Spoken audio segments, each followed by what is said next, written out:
Salam saudara terkasih, saya Pendeta Monang Butar-Butar, Gembala Sidang GPI Jehovah Jireh di Batam.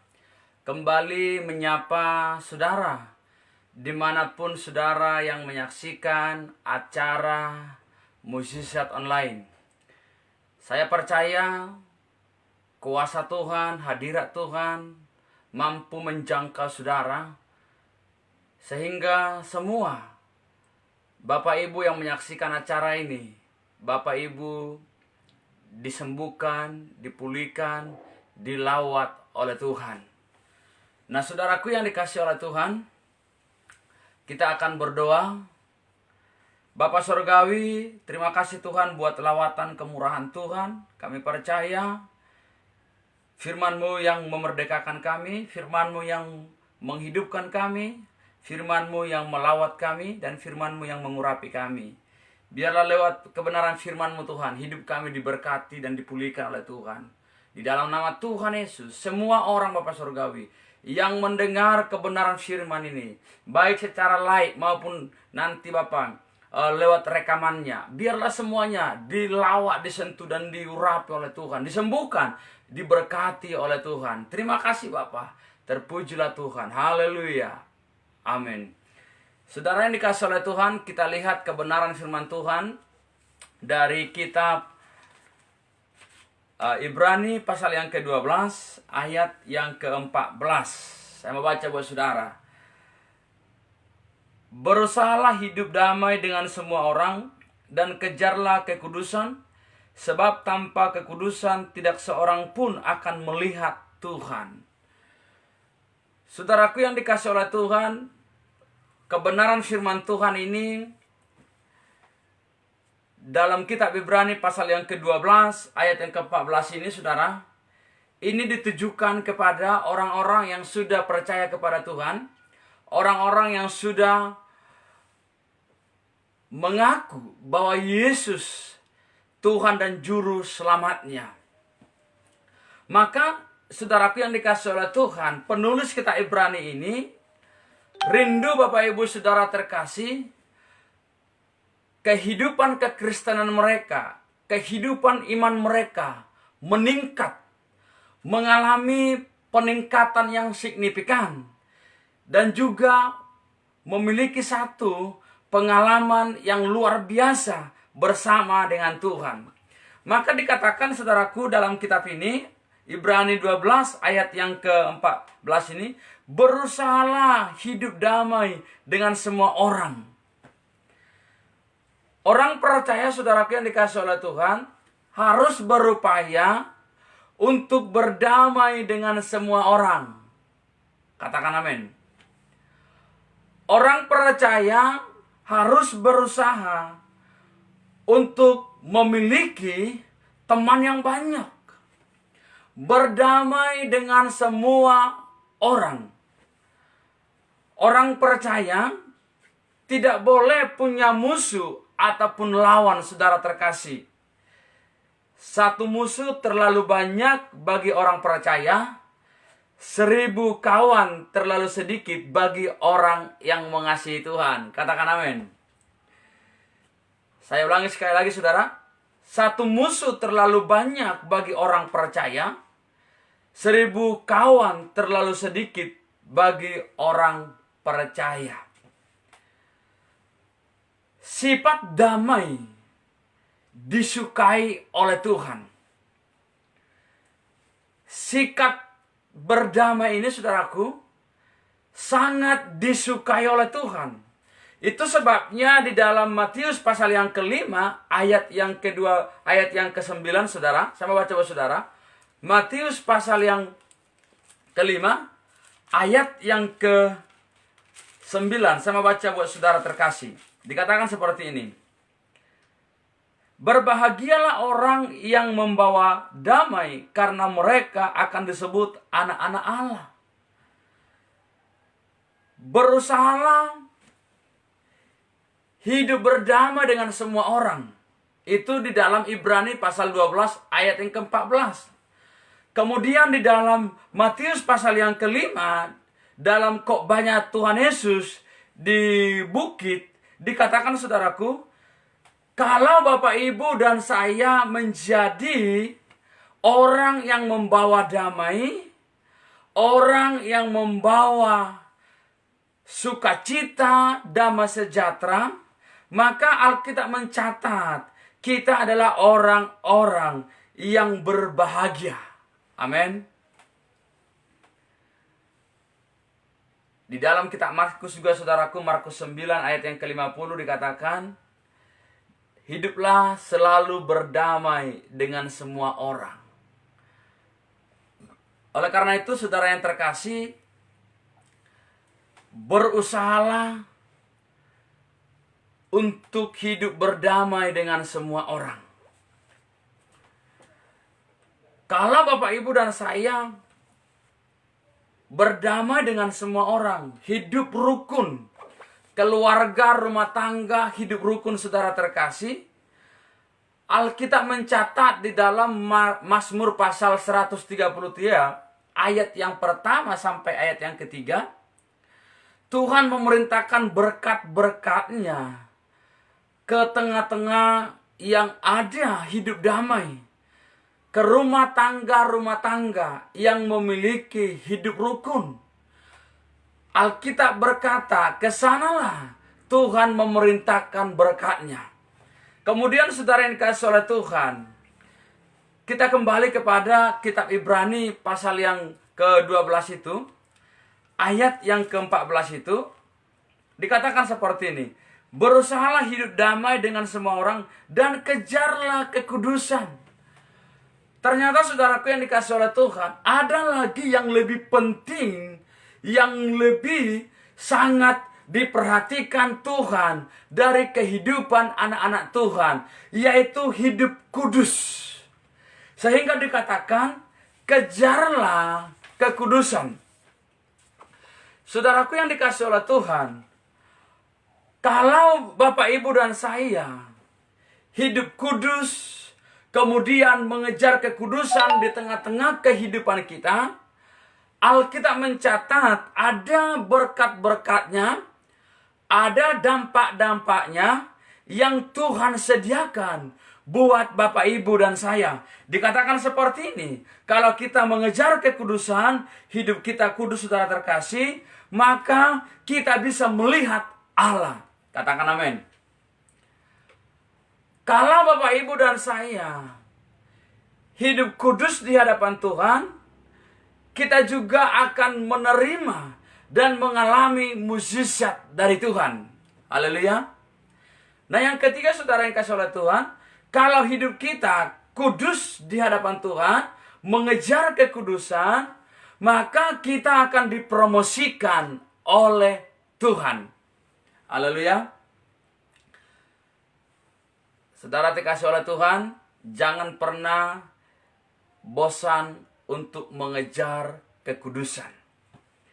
Mengejar kekudusan yang dimaksud saudara terkasih dalam Ibrani ini, pasal yang ke-12, ayat yang ke-14 ini artinya berlomba-lomba untuk hidup kudus. Kemudian saudara yang dikasih oleh Tuhan, berusaha untuk hidup berkenan di hadapan Tuhan. Memang saya mau kasih tahu Bapak Ibu Saudara, ketika Bapak Ibu dan saya percaya kepada Tuhan Yesus, kemudian mengakui hidup pelanggaran dosa kita di hadapan Tuhan, maka secara posisi Bapak Ibu dan saya adalah orang-orang kudus. Lewat korban darah Yesus, lewat kematian Yesus Kristus di kayu salib, ketika Bapak Ibu dan saya menyadari korban itu, menyadari kematian darah Yesus, menyadari kematian Tuhan Yesus di kayu salib, maka kita orang-orang yang dikuduskan oleh Tuhan. Itu secara posisi. Bahkan saudaraku, di dalam 1 Petrus pasal 1, saya mau baca buat saudara. 1 Petrus pasal 1 ayat 18. Ini saudaraku yang dikasih oleh Tuhan, apa yang dikatakan dalam kebenaran firman Tuhan ini. Sebab kamu tahu bahwa kamu telah ditebus dari cara hidupmu yang sia-sia, yang kamu warisi dari nenek moyangmu, itu bukan dengan barang yang panah, bukan pula dengan emas atau perak, melainkan dengan darah yang mahal, yaitu darah Kristus yang sama seperti darah anak domba yang tak bernoda dan tak bercacat. Bapak Ibu Saudara yang dikasih oleh Tuhan, korban darah Yesus, kematian Yesus di kayu salib, menguduskan kita, menebus kita dari cara hidup kita yang sia-sia, dari pelanggaran-pelanggaran kita, dari kesalahan kita, dari dosa-dosa kita, dari kesesatan kita. Karena dikatakan di dalam Yesaya pasal 53 ayat yang ke-6 bahwa semua manusia sesat seperti domba. Masing-masing mencari jalannya sendiri. Tetapi Tuhan telah menimpakan segala kejahatan kita sekalian. Itu artinya bahwa Tuhan telah menanggung, telah memikul segala dosa kita, supaya kita menjadi orang-orang kudus, orang-orang yang benar, orang-orang yang sudah ditebus oleh darah Yesus. Saudaraku yang dikasih Tuhan, kita orang-orang kudus yang sudah dikuduskan oleh darah Yesus. Katakan amin. Haleluya. Nah, maka di dalam 1 Ibrani 12 tadi, ayat yang ke-14 itu, karena kita sudah kudus secara posisi, maka Tuhan juga rindu kita saudara terkasih, kudus secara pengalaman di dalam kehidupan kita sehari-hari. Tuhan rindu Bapak Ibu Saudara, di dalam perjalanan kehidupan kita sehari-hari, kita menjaga kekudusan hidup kita. Kita menjaga hidup kita supaya sesuai dengan kebenaran firman Tuhan. Katakan amin, Saudara. Oleh karena itu, penulis Ibrani berkata, kejarlah kekudusan. Kejarlah kekudusan. Berlomba-lombalah untuk hidup kudus. Berupayalah untuk hidup kudus. Berupayalah supaya hidupmu berkenan di hadapan Tuhan dari sisi pengalaman kita setiap hari. Saudaraku yang dikasih oleh Tuhan, kekudusan ini ada 3 tahap. Pertama, secara posisi, ketika kita mengakui segala dosa pelanggaran kita di hadapan Tuhan, dosa kita diampuni oleh Tuhan, kita kudus secara posisi. Haleluya. Yang kedua, kudus secara pengalaman. Inilah yang Tuhan minta di dalam Ibrani pasal yang ke-12 ini, ayat yang ke-14. Kejarlah kekudusan. Jadi dalam kehidupan kita sehari-hari, kita harus mengejar kekudusan. Kita harus mengejar kekudusan. Nah, kekudusan nanti secara sempurna bisa kita lihat saudara terkasih ketika kita sudah bertemu dengan Tuhan di sorga. Jadi ada 3 tahap tentang kekudusan. Kudus secara posisi, kemudian secara pengalaman kehidupan sehari-hari, kemudian yaitu di sorga ketika sudah berjumpa dengan Tuhan. Nah, tetapi yang dimaksud dalam kitab Ibrani pasal yang ke-12, ayat yang ke-14 ini saudara terkasih, kudus secara pengalaman, yaitu di dalam kehidupan sehari-hari. Kita harus bisa menjaga kekudusan hidup kita. Saudaraku yang dikasih oleh Tuhan, kalau kita lihat di dalam Kejadian pasal yang ke-39, ayat yang ke-7 sampai ayat yang ke-9, saya baca buat saudara.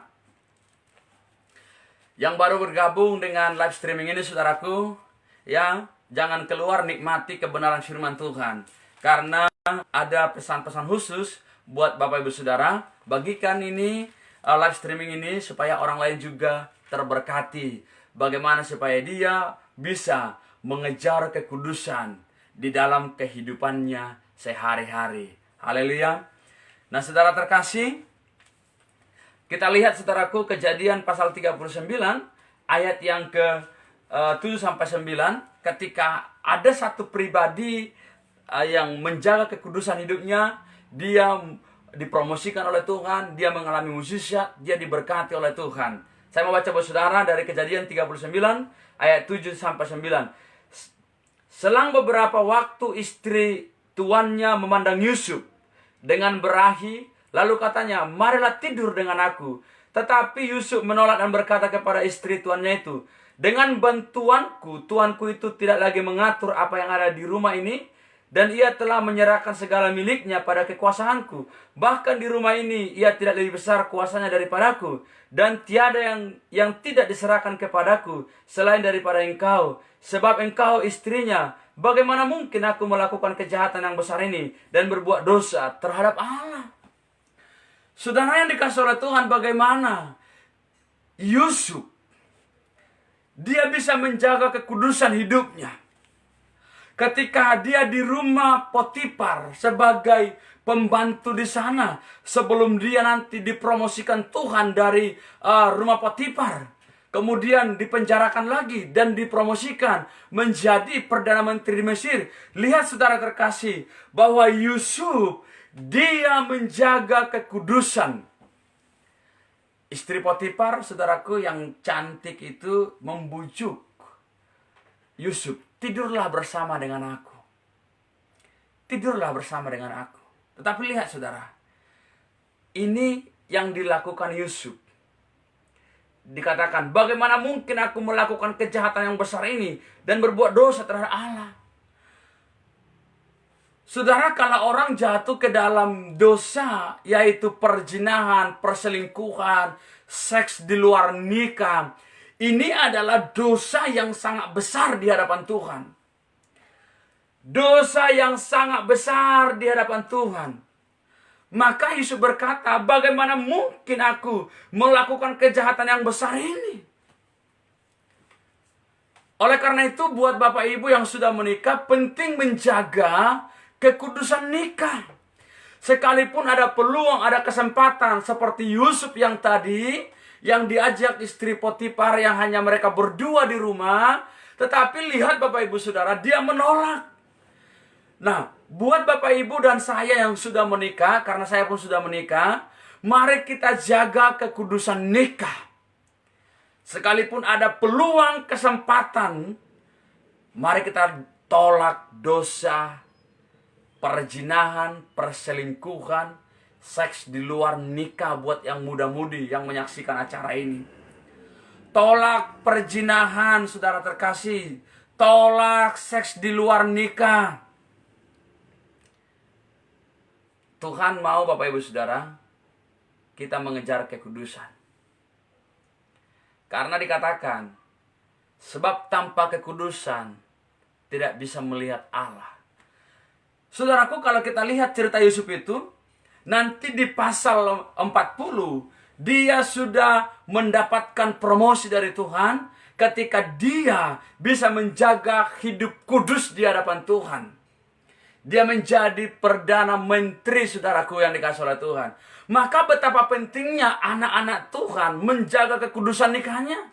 Betapa pentingnya Bapak, Ibu, dan saya menjaga kehidupan kita supaya hidup benar, kudus, berkenan di hadapan Tuhan. Katakan amin. Saudara, kalau kita lihat hari-hari ini, kalau orang lain saudara terkasih, betapa banyaknya orang yang selingkuh, betapa banyaknya orang di luar sana yang jatuh ke dalam dosa seks pranikah, perselingkuhan, perzinahan. Tuhan mau buat Bapak Ibu yang menyaksikan acara live streaming ini dan juga nanti rekamannya, Bapak Ibu mengejar kekudusan, hidup benar, berkenan di hadapan Tuhan.